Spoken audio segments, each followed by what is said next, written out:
Did you know that as long as you're doing the same pattern and the same thread color, you can have your quilts fully floated and you can let the machine quilt right across both of the quilts at the same time. Using that Handi Quilter glide foot is what makes this possible.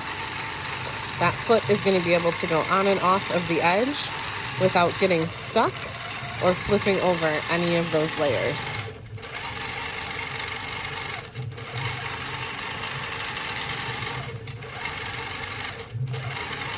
So this is one of the fastest ways, if you have quilts that are similar and you want to use the same color thread and the same pattern, you can lay them out so they are next to each other left to right, and you can quilt both of them at the same time.